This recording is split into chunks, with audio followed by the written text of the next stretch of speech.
Well, I have a crazy head cold. So I was in bed for 12 hours and slept for like 4 maybe, which I'm not pumped about, but mission number 1 this morning is to go find some Tylenol. And then hopefully I can sleep good tonight. I know I keep saying that, and whatever, man. This trip's only 10 days. If I don't sleep, I don't sleep.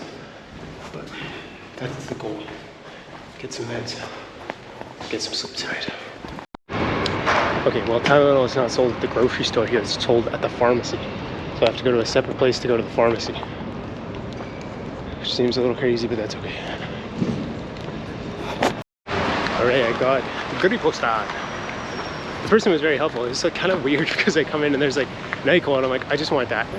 She was like, what are your symptoms? And I was like, okay, I got a cough and a headache. And she was like, oh, okay, well, I'll give you this.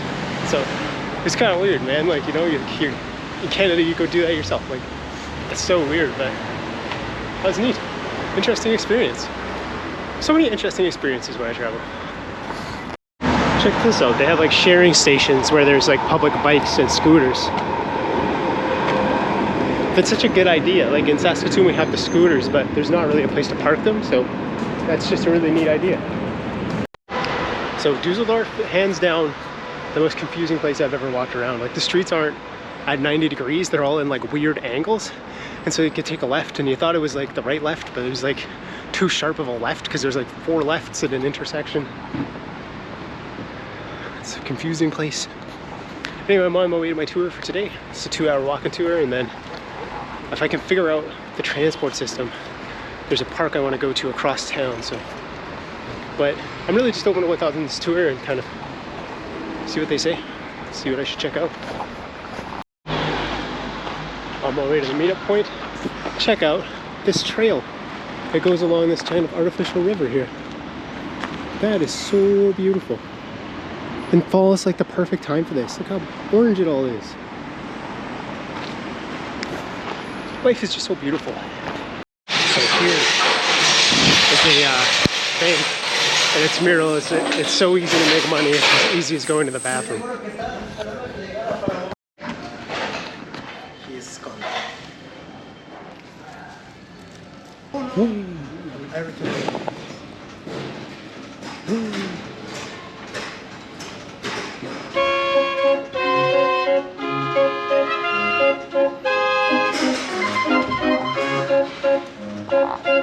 It's a bop.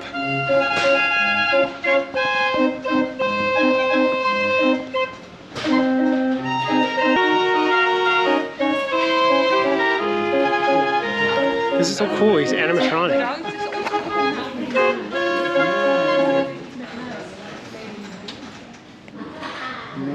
No, was 30 years ago, but it's this time, no? But yes. Guys, I have... So this is an old statue from the 1700s, and they didn't have anything to make it out of, so they went door to door for this king that they loved, and they melted down spoons to make this giant statue. It's so cool.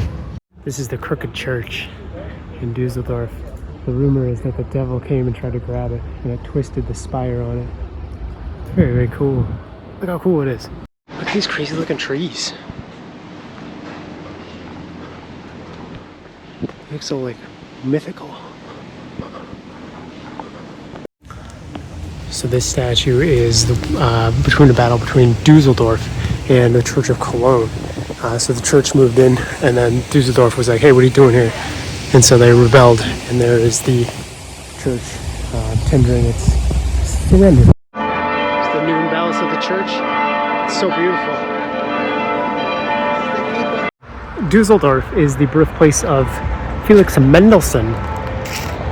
Felix Mendelssohn wrote the Wedding March song. When they go in one event and go backwards, Robert don't go. Oh, if Alright, so like pizza, I'm gonna get currywurst and an alt beer for lunch. I feel like I just had breakfast, but I'm on vacation. What can you do? So alt beer is a specific dark beer made here in Dusseldorf. It's like a very, very contentious thing because there's a bunch of companies making them and they're very competitive. It's noon on a Thursday, and I am eating sausage and drinking beer in northern Germany. There's just so many moments when I travel where I'm like, what an incredibly fortunate life that I live. I'm so thankful. So thankful. I think about that a lot. Like, my job is very hard. The incredible stability that it's given me and the incredible opportunity it's given me is incomparable. Like, I couldn't imagine doing this a few years ago. This is so fun. Low-key, the German food I've eaten here is some of the best food I've eaten in my life. It's like, I didn't see that coming, but it's so good. Dude, that currywurst was like, that's one of the best things I've ever eaten in my life. That was, man, so good. I don't even know how to describe it. Like, the curry was very sweet and it was like almost like a plum sauce type of thing. And then the sausage was kind of like a hot dog. Actually, that'd be pretty much how I describe it. That's fairly accurate. But they were like slightly elevated. They just had more spice to it. It was really, really good. First off, my train ticket was only €3, which is amazing. That's so fair. And secondly, I was so intimidated by the train after Tokyo, but this is like a million times more chill than Tokyo, so I'm pretty excited about this. I was very intimidated to try it because of Tokyo, but I think it'll be smooth. Alright, I am in Grafenberg, sub-district of Dusseldorf. I'm heading to the Wildpark Grafenberg, right there. This is like Switzerland all over again. But anyway, I took the train down here, and now there's just a giant trail leading up into the park. Man, Dusseldorf is so beautiful. I think it's like the perfect time to be here too, with all the leaves changing and everything. Exceptionally beautiful. How beautiful this is. The path is just completely covered in leaves. This is so beautiful. And that tour was so fascinating. He talked about how, man, a lot about the war and how Dusseldorf, like, they didn't bomb the big buildings because they used those as landmarks to fly around. And the big buildings is where they had tank production, so ironically they didn't bomb the place that was making the tanks. Oh no, I'm lost. Oh no. I'm confident I go that way. This is very beautiful though. But anyways, they didn't bomb the big towns. And then what they did is they came and bombed the life out of Born and Cologne. And they were going to bomb the life out of Dusseldorf. And one of the guys came and assassinated the police chief. And with the police chief assassinated, Dusseldorf surrendered. So this guy who, they call him like the traitor of Dusseldorf, ended up saving thousands of lives. It's really interesting. Another thing he talked about was the vampire of Dusseldorf, who was this serial killer who would sneak into people's homes and like kill their children. It was really messed up, honestly. It was a really interesting tour. Alright, I've got to the Wildpark. Let's go find some animals here. Oh, it just looks like a zoo here. Let's go see. Oh, there they are. You can give them apples in there. But they've already got a lot of apples. They have a little pellet distributor here, so got my food pellets. Time to find these deer now. Where are they? So here's some boars.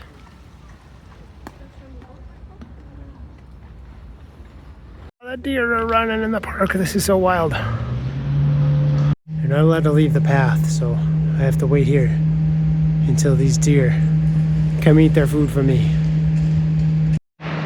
This is so beautiful and such a cool concept. Like, it's basically a giant park, so there's like a giant park with like a fence around, and then inside of it there's like some kind of like nature zones with various different animals, and then in this area there's like a nature zone you can walk around in where all the deer are, and there's kind of like open space over here, and then there's also like some trees, so they can go hide in the trees. So right now they're mowing the lawn, which scared the deer, so the deer all ran into the trees and they're kind of hiding away from everybody right now. So yeah. Unfortunately, I don't think I'll be able to feed any deer here, but that's okay. This is a really cool concept. It was cool to visit here. And those deer running away from the lawnmower was pretty cute. Let's feed these deer, boars some food. I don't know why they like it. That's awesome. Got the wild food. There you go, boar. And they're like, oh yeah, this is the good stuff. So this is what I was talking about. It's like fenced in and there's this big gate. So then the park's inside of that. And then inside of that are like smaller enclosures where all the animals are. It's really cool. I mean, it's like a zoo, but it's like you can walk around a bit more in there. Look how beautiful this street is. It's a little bit Christmassy. So I guess they set up a Christmas village in the winter during December. And so the whole town is set up like one of those like miniature Christmas kind of villages with these like stalls everywhere. It sounds like it'd be really cool. But they're setting that up right now, so there's like a bunch of empty stalls all over. Kind of neat. There's more of the cool Christmas decorations. Got my souvenirs. I got Audi for dinner. I just got the spanakopita rolls and a donut. I got some like weird German donuts though. They look kind of like, I don't even know how to describe them. They look like a bent pancake, like a chocolate side. I took a picture of what it is, but I hope they're good. That looks cool. Just on my way to Little Tokyo now. Yeah, I'm excited about my. I always feel bad shopping, and I'm like such a frugal person in my day-to-day life, and so I don't know. I've been getting better though at letting loose and buying stuff when I'm on vacation. So I'm pretty excited. Now I'm in Little Tokyo. So Little Tokyo is an area. Okay, I gotta back things up a little bit. So in the war, like you had the Axis powers, which is like Italy, Germany, and Japan. And so Japan, like the Japanese soldiers in the war, were stationed here at Dusseldorf. And after the war, they ended up like a bunch of them just didn't go home, and they just formed kind of a Japanese corridor here. So this is Little Tokyo with kind of a unique history to it. There's a concert going on in my hostel. This is amazing. It's so cool. It's so fun. Alright, I'm going. I'll have to Brussels tomorrow. I need some sleep.